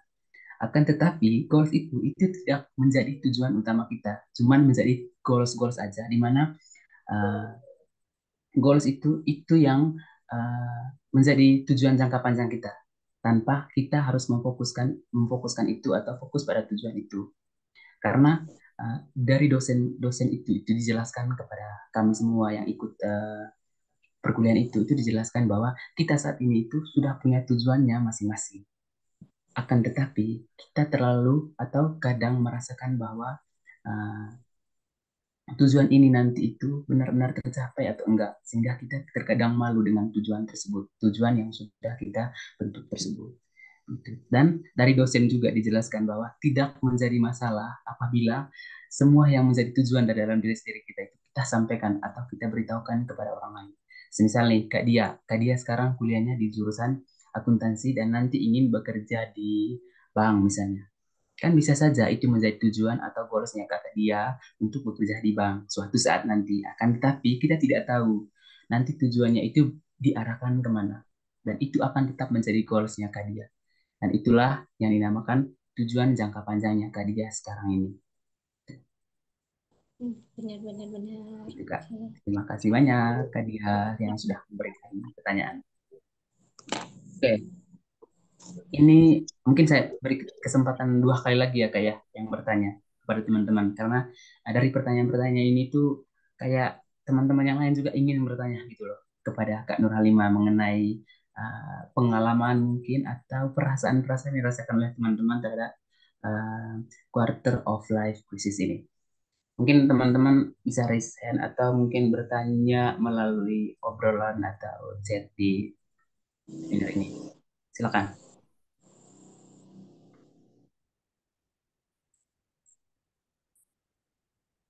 Tapi luar biasa banget nih Kak Yugi. Eksklusif banget ya malam hari ini. Aduh, oh iya, Eksklusif banget. ini saya mau bertanya juga Kak. Ini mewakili teman-teman juga.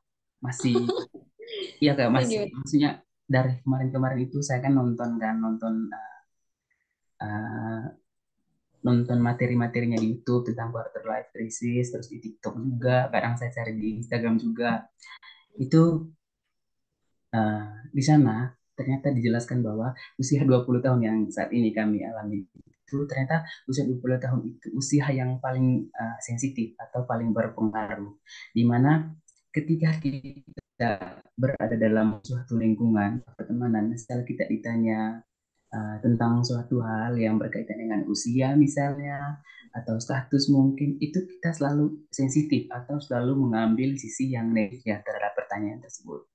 Itu apakah dikarenakan kita yang berada pada quarter life crisis ini atau ada pengaruh lain Kak sehingga kami sering mengalami ini Oke. gitu loh. Jadinya sensitif ya. Iya, sensitif. Maksudnya usia yang sensitif gitu. Oke, salah satunya memang karena fase quarter life crisis ya. Dan emosinya juga masih agak labil-labil Betul. gitu. Iya, benar, benar, benar, benar. Agak labil gitu. Iya, iya. Kalau Mbak Lima membandingkan, kalau Mbak Lima sendiri ya pengalamannya Mbak Lima, antara Mbak Lima pas masih umur 22, habis sebetulnya kalau pas Mbak Lima itu S1, pas lagi kuliah, itu benar-benar belum mengalami quarter life crisis. Baru pas akhir-akhir, tepatnya waktu itu Mbak Lima mau hampir lulus, itu tiba-tiba ekonomi kurang ini, ekonominya jadi karena emang banyak kebutuhan kan teman-teman pas lagi nyusun skripsi itu ngeprint dan lain sebagainya itu kan. Kalau sekarang mungkin ada banyak yang online ya bentuk soft file. Kalau waktu itu benar-benar hard file dan itu butuh dana yang luar biasa. Itu jadi mulai ini kayak ini gimana ya? Kayak mengkhawatirkan besok gimana ya habis lulus ya. Bahkan pas habis wisuda, walaupun itu dinyatakan jadi lulusan terbaik, itu sebetulnya nggak bahagia. Karena ngerasa habis ini aku mau kemana ya? Itu sempat kepikiran kayak gitu teman-teman. Tapi bila dibandingkan dengan sekarang, kondisinya itu rasanya beda gitu. Kalau waktu itu tuh masih agak-agak gimana ya? Agak-agak gitu ketika ditanyain sama orang-orang habis ini gimana, berapa sih gajimu dan lain sebagainya. Itu masih agak sensitif gitu. Tapi kalau Betul. sekarang kalau ditanya kapan nikah gitu. Misalnya ditanya kapan nikah, Bali mah udah bisa bilang kayak gini. Lah, gimana mau nikah? Jodohnya aja belum datang ya. Iya. Itu udah bisa jadi bercandaan gitu loh, udah bisa bercanda gitu. Kalau waktu itu bener-bener di ini masih gitu, cuman nggak ketawa, cuman dipaksa ketawa gitu ketika ditanya hal-hal yang kayak gitu sama orang-orang. Kalau sekarang aku Hmm, ya. udah bisa mengatasi hal itu gitu. Dan Mbak Lima pikir tiap kita bisa melewati masa-masa itu. Hanya Iya. butuh waktu aja teman-teman ya. Hanya butuh waktu. Ini kalau sekarang memang teman-teman itu butuh jeda karena memang teman-teman lagi burn out misalnya stres dengan banyak hal, nggak apa-apa, menepi aja. Teman-teman jangan ngelihat orang lain karena agak terlalu banyak melihat orang lain itu jadinya capek dan teman-teman ngasih kata harus ke diri sendiri yang bikin kita itu apa ya tergopoh-gopoh itu ya karena kita terlalu banyak kata harus ya. Aku harus ini, aku harus ini, aku harus ini. Iya. Iya. Misal harapan kalian nggak sesuai dengan kenyataannya, ya udah maafin diri sendiri. It's okay Hmm. diriku, nggak apa-apa. Besok kita coba lagi ya. Kalau bukan kita yang mendinginkan diri kita sendiri, siapa lagi teman-teman? Nunggu doi. Ya kalau punya doi. Kalau nggak punya, oke. Terima kasih banyak Kak Nurhalimah. Terus Ada pertanyaan kayaknya ya. ya ini ada pertanyaan dari Kak UTM Nadia Masfutaul. Itu pertanyaannya tentang seberapa penting sih kegiatan organisasi dan untuk kita kaum-kaum introvert atau mahasiswa kupu-kupu ini tips yang dapat kita lakukan untuk mempersiapkan dalam mencapai masa depan itu seperti apa kira-kira dari Kak Nurhalimah. Mungkin ada jawaban dari kakak yang saya lihat tadi beberapa pengalaman organisasinya itu cukup banyak sehingga mungkin tips-tipsnya atau cara-caranya itu bisa di-share ke teman-teman semua sehingga bisalah kami mendapat sedikit tips dari Kak Nurhalimah juga. Silakan Kak. Oke. Ya, terima kasih Kak Yugi. Terus siapa tadi ya namanya? Oke, Nadia Kak Nadia. Ya. ya, dari UTM. UTM itu Dura ya, kalau nggak salah. Seberapa penting sih kegiatan organisasi dan untuk kita yang introvert? Kalau Mbak Halima pribadi, karena memang anak organisasi ya, saat satu tuh benar-benar Mbak Halima ikut banyak organisasi, itu penting banget. Tapi kebetulan Mbak Halima itu kepribadiannya bukan introvert, tapi extrovert. Sebelum sebetulnya introvert sama extrovert itu adalah kepribadiannya teman-teman dan itu biasanya berhubungan dengan energi. Jadi anggapannya kayak handphone gitu. Nah, kalau extrovert ini energinya besar teman-teman. Makin dia ketemu banyak orang, makin besar dia. Makin banyak, makin tercharge kayak hari ini. Mbak Lima ketemu teman-teman nih secara online, itu rasanya energinya full gitu teman-teman. Tapi ketika sendirian, itu malah rasanya nggak enak gitu. Dan itu rasanya terkuras banget. Makanya Mbak Lima perlu sosialisasi ketemu banyak orang. Nah, kalau si introvert beda lagi. Kalau ketemu banyak orang, dia terkuras. Dia terkuras. Kalau sendirian malah dia tercharge gitu. Tapi apakah introvert dan extrovert nggak bisa ngomong? Ya bisa banget lah teman-teman. Kalau teman-teman lihat Raffi Ahmad, dia itu introvert sebetulnya teman-teman. Tapi kenapa dia bisa jadi public speaker yang bagus gitu? Boy William itu juga introvert teman-teman. Tapi dia bisa jadi host yang bagus kan? Oke, jadi problemnya adalah balik ke diri kita entah kita itu punya kepribadian introvert atau extrovert itu punya potensi untuk maju juga gitu teman-teman. Tinggal bagaimana cara kita memanage energi kita. Kalau emang rasanya udah energinya udah mau habis, ya udah istirahat dulu, cari yang sepi, kemudian ngecharge energi lagi gitu. Bertanya apakah penting organisasi? Buat semua kepribadian menurut Mbak Halimah penting banget ya teman-teman. Karena baik lagi kita ini adalah makhluk sosial dan ketika kita ikut organisasi kita belajar untuk memimpin, belajar untuk mengatur dan kalau Mbak Halimah andaikan itu ini kita latihan bekerja. Kita latihan bekerja sama dulu sama orang-orang sebelum kita benar-benar terjun ke dunia kerja. Kalau kita udah terjun ke dunia kerja, ini kan nanti ada posisi-posisinya dan itu mirip kayak organisasi kan. Ada yang jadi pimpinan, ada yang jadi manajer, ada yang jadi sekretaris, ada jadi ini, jadi itu gitu. Dan mereka punya tupoksi sendiri. Sama dengan organisasi, ketika teman-teman ikut organisasi pasti ada posisi-posisinya. Tapi balik lagi teman-teman, organisasi yang kalian ikuti itu sesuaikan dengan minat dan tujuan kalian. Kalau dulu Mbak Halimah ikut organisasi itu karena ini, karena butuh. Mbak Halimah ikut organisasi dakwah karena waktu itu pas di pondok kan Mbak Halimah dulu pondok ya sering ini pidato-pidato gitu jadi ya udahlah aku mau ikut itu biar berkembang gitu tapi lambat laun baru sadar kayaknya modelnya Mbak Halimah pidato kayaknya nggak cocok deh di pidato. Akhirnya Mbak Lima lebih fokus ke nulis. Tapi sebelum itu Mbak Lima udah sambil ikutan LPM teman-teman, lembaga pers mahasiswa ya. Tujuannya biar Mbak Lima itu nanti pas jadi mahasiswa nggak bingung nulis gitu. Kemudian Mbak Lima ikut organisasi daerah juga. Tujuannya biar ini antar daerah, sesama daerah itu kenal gitu. Biar banyak teman. Kemudian Mbak Lima ikut organisasi lingkungan juga. Waktu itu Mbak Lima memang apa ya, senang sama lingkungan. Sampai sekarang masih tergabung, namanya FNKSDA ya teman-teman. Sampai sekarang Mbak Lima tergabung di situ. Jadi kalau bisa teman-teman kalau mau ikut organisasi jangan hanya ikut-ikutan, tapi memang betul-betul dengan ikut organisasi ini tujuan kalian tercapai di sana gitu. Memang kita nggak boleh mengambil keuntungan di organisasi, tapi pada pungkiri karena kalian punya sesuatu atau punya mimpi, makanya kalian mengikuti organisasi ini gitu untuk memudahkan mimpi kalian. Di samping itu, nggak ada ruginya sebetulnya ikut organisasi. Public speaking kalian akan terus diasah, kepemimpinan juga, kemudian kesempatan juga teman-teman.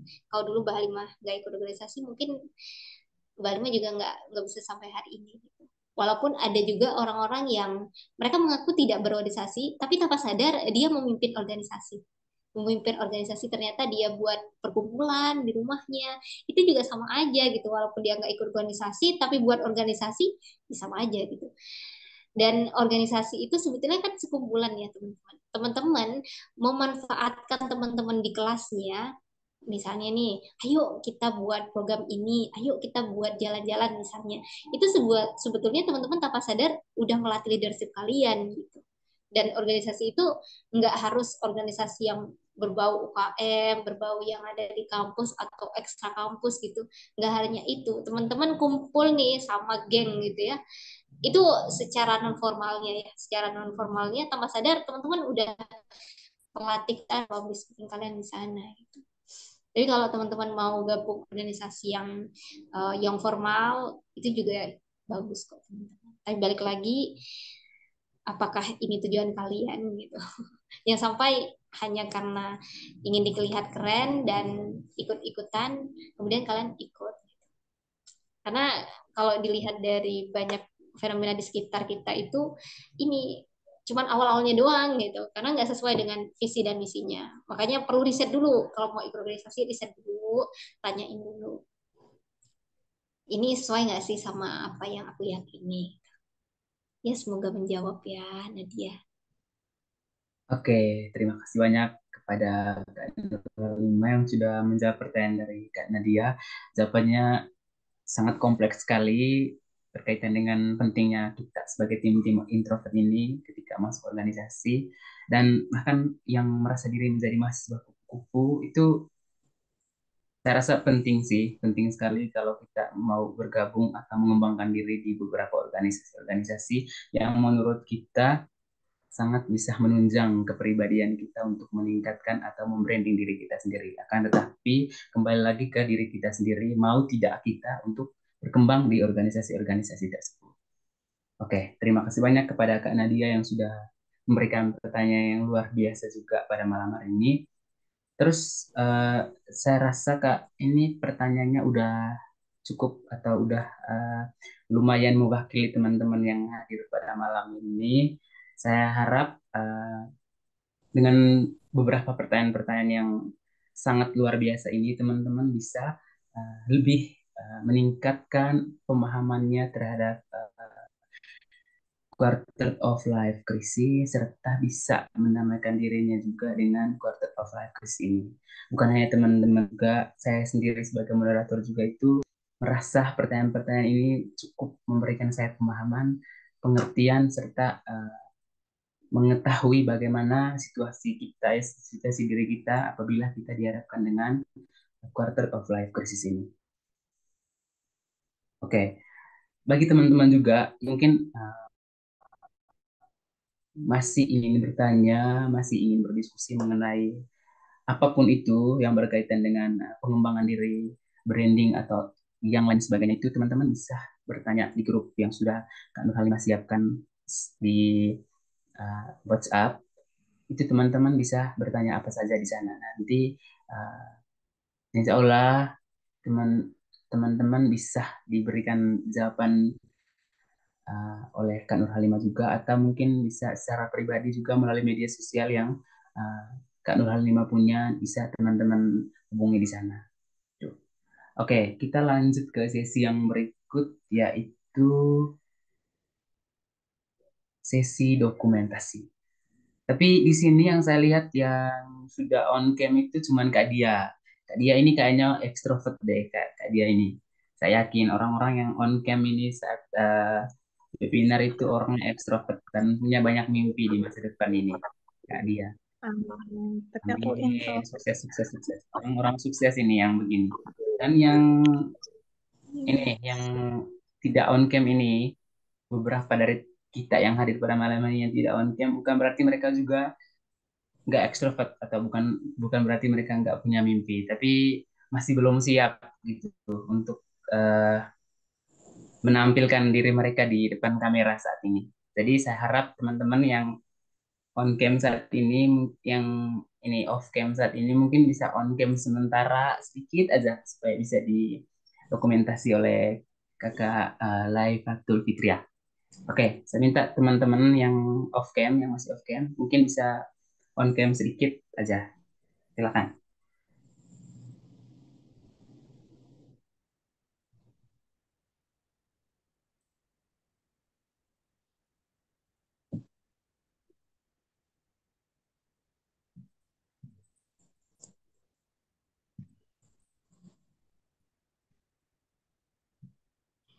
Ternyata udah jam 9 ya. Iya Kak, udah jam 9 ini. Oke, karena nggak ada yang mau off cam, mungkin kita langsung aja ya Kak dokumentasinya.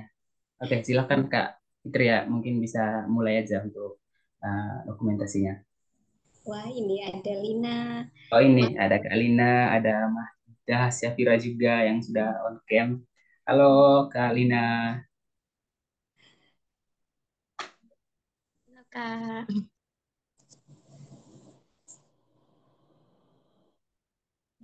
Kak Fitri, apakah udah siap?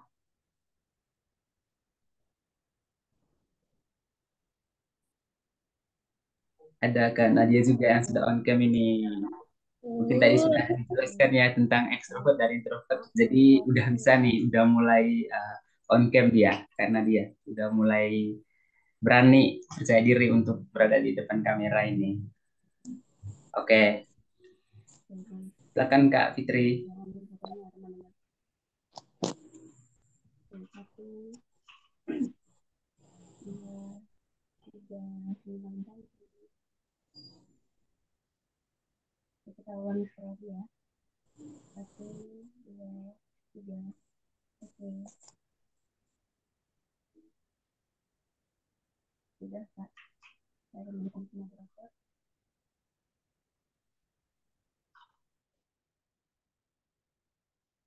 Oke, terima kasih Kak Fitri yang sudah mendokumentasi webinar kita pada malam hari ini. Semoga teman-teman yang sudah mendokumentasikan webinarnya malam hari ini itu bisa share di media sosialnya dan bisa mention mention ke Instagram Listening Together.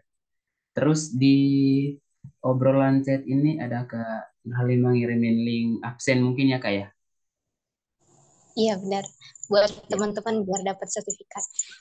Oke, buat dapat sertifikat silakan teman-teman untuk ngisi linknya. Terus buat teman-teman yang ingin mengetahui atau mengenal lebih dalam tentang self development dan lain sebagainya, itu bisa berkunjung ke Instagram Listening Together. Di sana ada banyak informasi tentang kegiatan-kegiatan seperti ini, dan bahkan self development, personal branding juga akan ada di sana. Oke, sekarang karena sudah di penghujung webinar kita pada malam hari ini, saya mungkin ingin memberikan penutup atau mengundurkan diri dari webinar ini. Saya mengucapkan terima kasih banyak kepada Kak Nur Halimah sebagai materi yang sudah hadir bersama kami semua pada malam hari ini, dan sudah sangat luar biasa membagikan ilmunya kepada kami tentang quarter of life crisis ini. Semoga dengan adanya materi ini yang sudah Kak Nur Halimah sampaikan kepada kami bisa atau siap menghadapi quarter of life crisis yang saat ini melanda kami, anak-anak usia yang usianya masih rentan dipengaruhi oleh quarter of life crisis. Terima kasih banyak. Juga saya sampaikan kepada teman-teman semua, ada Kak Lina, Kak Mada Syafira, Kak Dia juga yang sudah hadir pada malam hari ini dan sudah memberikan pertanyaan-pertanyaan yang luar biasa juga. Semoga teman-teman bisa lebih mengembangkan dirinya juga dengan materi yang sudah disampaikan oleh Kak Nur Halimah pada malam hari ini. Sekian dari saya ucapkan terima kasih banyak. Selamat malam teman-teman semua, Kak. Selamat malam. Malam, terima kasih Kak Yugi, teman-teman. Oke, selamat beraktivitas, selamat istirahat. Beraktivitas semuanya. Jangan lupa isi absen ya. Oke, sama-sama teman-teman. Terima kasih Kak Fitria sudah bersedia jadi ini ya, bantu Mbak Halimah. Salam kenal ya teman-teman.